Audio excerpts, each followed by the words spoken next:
ဟိုးရှိတော့ကဘာယာနဒီပီကြီးရဲ့မင်းကြီးမှာသားတော်တစ်ပါးရှိတယ်။သူ့ကိုဥရိယကုံမှာမင်းသားလို့ခေါ်တယ်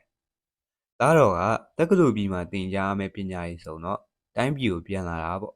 ။ပြန်လာရင်းနဲ့မြို့မြောက်ဘက်လမ်းမှာထူးဆန်းတဲ့အတန်တခုကိုသူကြားလိုက်တယ်။ဟုတ်ပါတယ်။အဲ့ဒါကတော့ရေစယောက်ျားပါ။ရေစယောက်ျားခေါ်ရတာအရှိမလို့မောင်ဖြူလို့ပဲခေါ်ပါမယ်။မောင်ဖြူကရေရောင်းမှုပြင်နေတာဗျ။မရောင်းခင်မှာသူကဒီလိုပြောတယ်။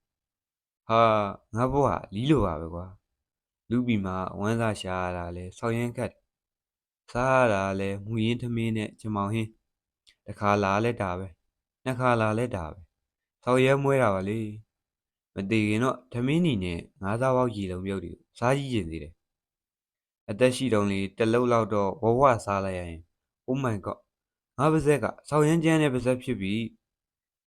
မင်းသားဟာဘာတော့ဟာဒီကောင်ဆောက်ရမ်းမွဲတာပဲဆိုပြီးတော့စက်နာထောင်နေပါတယ်ရေရောင်းတာကတော့ရောင်းတာပါပဲဒါပေမဲ့စားတဲ့အခါကတော့ထင်သလောက်မစားရအောင်တစ်လလုံးမှာမှ3နှစ်လောက်ပဲဝတာငွေရှိလားဆိုတော့လည်းဘာမှမရှိဘူးစင်းရဲနေရမှာတော့သူများနဲ့ဦးမတူဆောက်ရမ်းမွဲတဲ့ဖို့မင်းရတော့အကူခေါ်ရတယ်ဆိုတော့ဆောက်ရမ်းမွဲပြနေတဲ့မွဲပြ Pro-Max ပေါ့ကွာငါကမွဲနေနေရမှာတော့ပြိုင်ဘက်ကင်းပဲဆိုပြီးတော့ဆောက်ကျိုးနဲ့တွေဝမ်းသာနေတာပါပြီးတော့သူကဆက်ပြောပါတယ်မဟုတ်သေးပါဘူးငါယောက်ျားပဲကန်ကပဲမွေးအောင်တမင်လုံနေရမယ်ဒါပေမဲ့ငါအဲ့လောက်တော့မညံ့လောက်ပါဘူးဒီရဲ့ကန်ကောင်းပြီးချဲထားပေါက်ရင်တော့ခေါ်ကြုံမအောင်မယ်လေဆိုပြီးတော့တကယ်ကိုကောင်းမွန်တဲ့အိမ်မက်ကြီးတစ်ခုရှိနေတာပါမျက်လုံးငန်းနဲ့ကြက်တောင်ကြက်ကန်တို့လို့နိုင်သေးတာပဲကန်ကောင်းမှုနဲ့ထိတ်တိုက်တွေ့ရင်တော့အခွင့်အရေးကိုလုံးဝအလွတ်မပေးဘူးအဲ့တော့မှငါရည်သေးမောင်မောင်ပြူကတကူလုံးကိုရွှေချပြီးတော့ပြောင်ပြောင်ရောင်ရောင်နေတော့မယ်ဆိုပြီးတော့ဆောက်ပေါက်ခရိုက်ထားပြောတာပါပြောချင်တာပြောပြီးတဲ့နောက်မှာတော့မောင်ဖြူကရေကိုဆန်နဲ့လေကိုထမ်းဖို့ကိုရွက်ပြီးတော့မြို့ထဲပြန်ဝင်သွားပါတယ်တော်တော်ဆိုးတဲ့ကောင်ပါမင်းသားကခရီးဆက်ရင်နဲ့တောင်ဘက်ကိုရောက်လာတယ်ဒါပေမဲ့သူထူးခြားတာထပ်တွေ့ပြန်ပါတယ်ဒါကတော့ခုနကတွေ့ခဲ့တဲ့မောင်ဖြူရဲ့ female version ပါမိဖြူပါမိဖြူကလည်းမောင်ဖြူနဲ့မချားပါဘူးပြောချင်တာကိုတယောက်တည်းထပြောပါတယ်အော်ဒီဘာနဒီမှာစင်းရဲနေရမှာထိတ်ဆုံးတော့ဝါမှာရက်တည်နေပြီဘိုးဆွဲအောင်မွဲနေတာကျမပါကန်ကောင်းမှုကိုစောင့်နေတာဒါပေမဲ့ကန်ကလမ်းမလို့တော့ရောက်မလာဘူးဒီတော့တောက်ပင်မောင်စားနိုင်တယ်ဆိုတာလည်းမရှိခဲ့ပါဘူးလေရေလဲရောင်းပါတယ်ရေကိုတိတန်ရွက်ပြီးတော့ခောက်တုတ်ခောက်ပြန်ရောင်းတာကြောင့်ခေါင်းတွေလည်းကျိန်းပြီးသပင်တွေလည်းဆွေးနေပါပြီ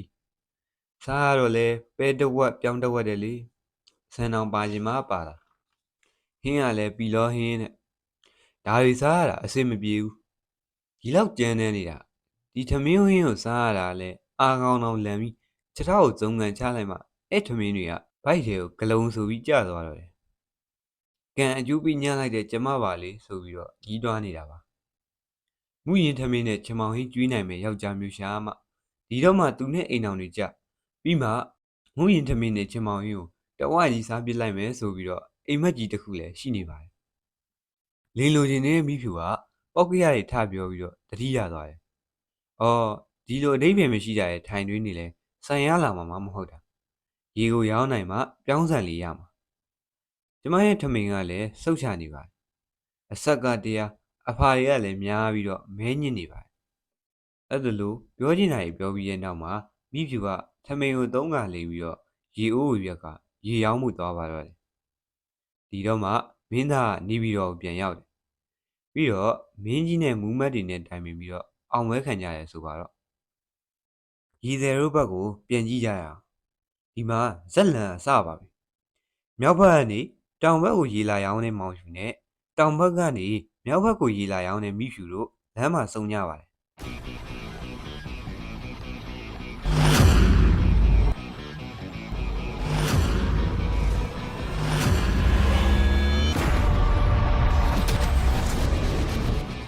スタンドパワーオートヨイナイゼーション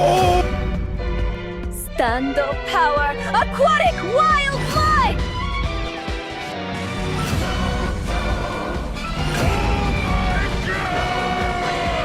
မိဖြူကပါဇက်တရမ်းတာကြောင့် ရေသည်ယောက်ျားကိုစတင်ချက်ပြုတ်ပါတယ်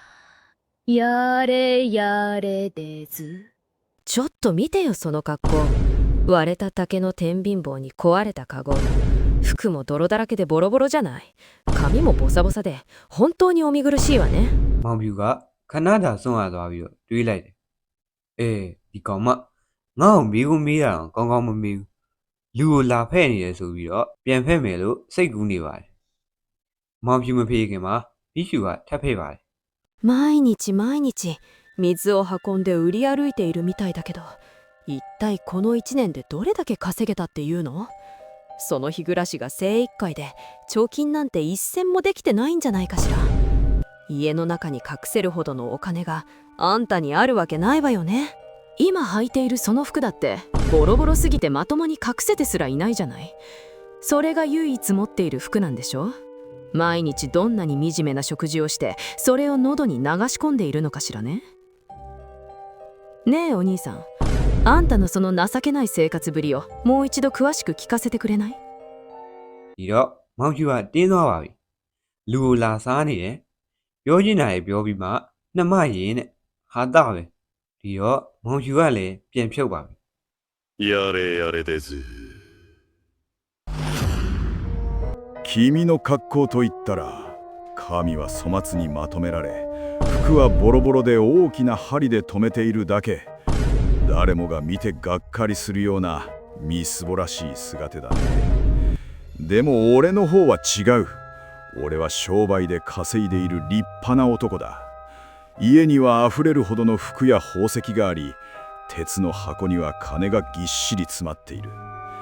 その財産が心配で泥棒を警戒して夜も眠れず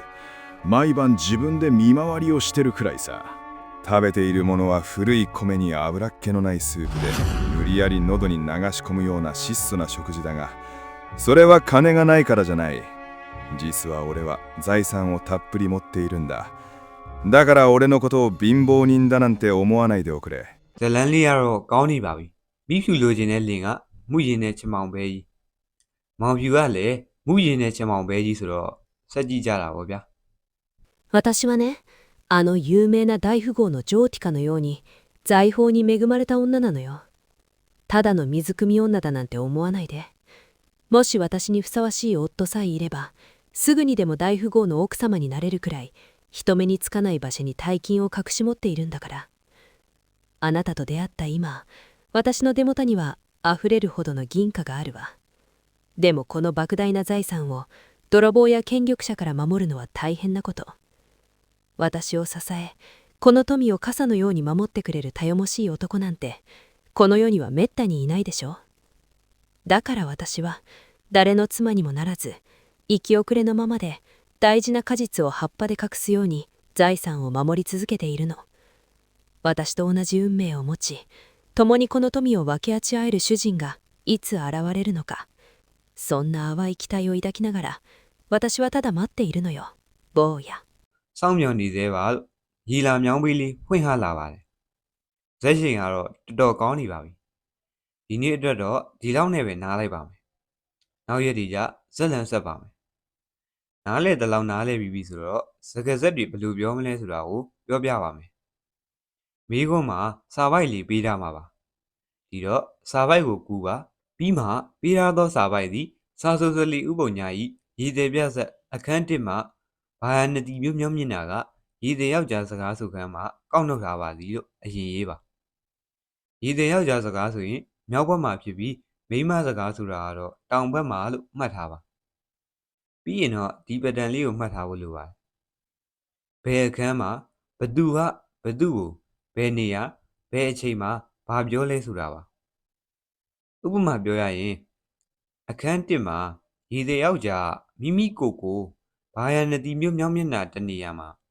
နနက်ခင်ရီအောင်ထက်ချိန်၌ပြောဆိုသောစကားဖြစ်တယ်။ပြီးရင်ဘလို့စကားမျိုးလဲဆိုတာကိုရှင်းပြပါ။ရည်သည်ယောက်ျားကမိမိဘဝမှာပင်ပန်းစာနဲ့ကြိုးစားရှာဖွေတော့လဲအစားအသောက်ကစင်းရဲမွဲတည်နေတော့ကြောင့်တကူရဲညီးတွားပြောဆိုသောစကားဖြစ်တယ်ဆိုပြီးတော့ရေးပေးပါ။တကူရဲညီးတွားဆိုတာကိုတော့သိချာမှတ်ထားပါ။ပြီးရင်စာပိုက်ကိုနားလေတယ်လို့မြန်မာလူပြန်ရှင်းပြပါ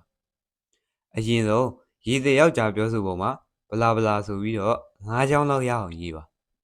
ပြီးမှဟူရေးဖြစ်ပါသည်လို့နောက်မှထည့်ပါဒီမှာပြန်ဆိုရေးသားဖို့ကစာလုံးအရှိကြီးတဲ့မလိုပါဘူးနားလေတယ်လို့တူတူရေးနိုင်ရင်ရပါပြီသင်ဖြေရမယ့်စာကအများကြီးပါဒီတော့စဉ်းစားနေဖို့အချိန်သိမ့်မပေးပါနဲ့အစားအသောက်ဆိုရင်တကူရဲညီးတော့ငွေကြီးပိုင်ဆိုင်မှုဆိုရင်တော့တကူရဲအားတင်းပါရည်သိမ်မိမစကားပြောတာကအခန်းနှစ်မှာပါတောင်ဘက်မှာဖြစ်ပြီးတော့သူကံမကောင်းလို့ညီးသွားတာပါညီးသွားပြီးရင်တော့အားတင်းပါမယ်မိမိဘဝပင်ပန်းပုံကိုညီးသွားပြီးတော့ရေရောင်းရတော့မယ်ဖြစ်တဲ့အကြောင်းကိုမိမိကိုယ်ကိုတကူရဲအားတင်းပြောဆိုတော့စကားဖြစ်တယ်အခန်းသုံးကတော့မင်းသားပြည်ရပြန်ရောက်တာမလို့မှတ်ဖို့မလိုပါဘူး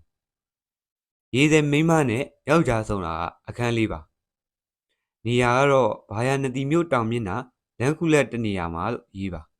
မင်းမြန်ပြောဆိုသောစကားဆိုရင်ရည်သိမ်ယောက်ျားမင်းမြန်ပြောဆိုသောစကားဖြစ်ပြီးတော့